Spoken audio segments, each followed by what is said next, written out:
Hello students. In the previous video I have told you about Renaissance period and the effects of Renaissance period. I have told you that there were many impacts on English literature due after the Renaissance period. So there is the effect of Renaissance on English literature. I have told you about this PPT. Yes, next is impact on drama. देखिए इस वाली PPT में मैं आपको बता चुकी हूँ ये कि impact of Renaissance on English literature is an increase willingness of writer to satirize existing book. उन्होंने जितनी भी बुक्स थी उस टाइम पे जितने वर्क किए जा रहे थे उनको सैटिराइज उनके ऊपर व्यंग्य किया था, सटायर किया था. The most significant impact of the renaissance on English literature was seen in the changes of perception of human beings. जो ह्यूमन बींग्स हैं उनकी परसेप्शन में, उनकी सोच में बहुत चेंज आ चुका था. For example the words of Williams, now he looked inward into his own soul seeking the meaning of experience in terms of his free individuality.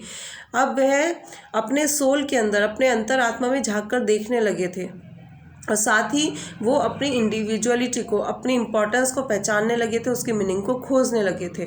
The renaissance brought about a new spirit in English literature. Renaissance जो एक नई spirit लेके आया, एक नई भावना लेके आया इंग्लिश लिटरेचर में.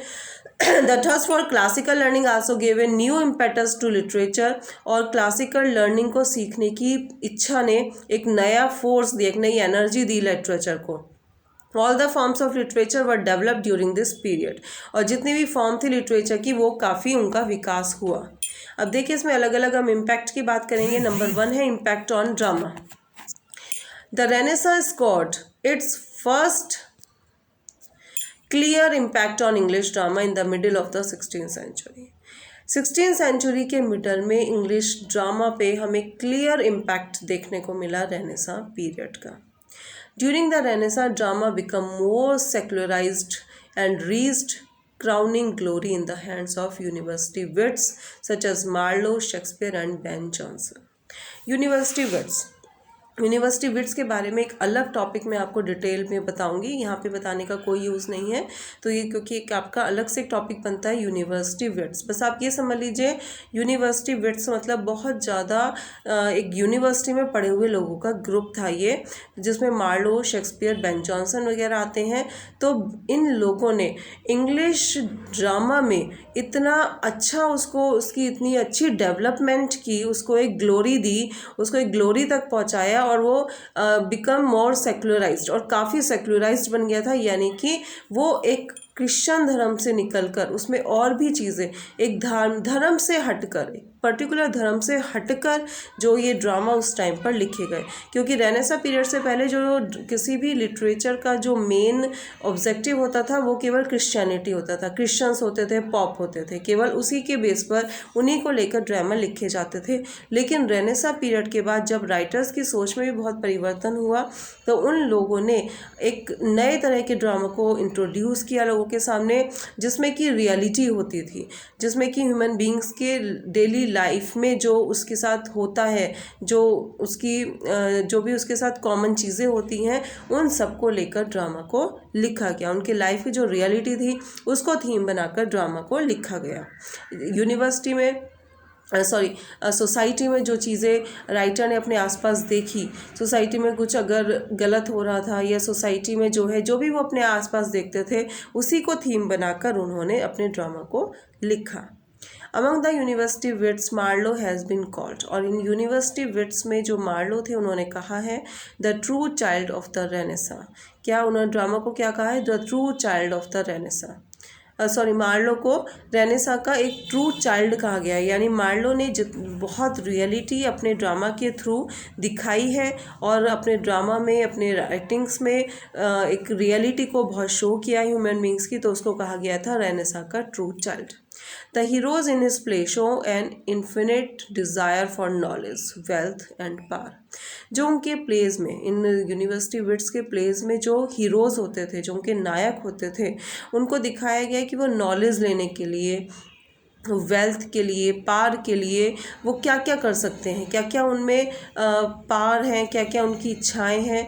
तो एक बहुत डिज़ायर दिखाई गई कि वो नॉलेज को पाने के लिए, वेल्थ को पाने के लिए, पावर को पाने के लिए पूरा स्ट्रगल करते हैं अपनी लाइफ में, काफ़ी चीज़ों को अपनाते हैं। तो उनके जो हीरोज़ होते थे वो भी ह्यूमन बेस्ड, यानी जो ह्यूमन थे उस टाइम के सोसाइटी के रियल ह्यूमन बींग्स थे, उन्हीं लोगों को करेक्टर बनाकर इन लोगों ने अपने प्लेस में उनको करेक्टर बनाया।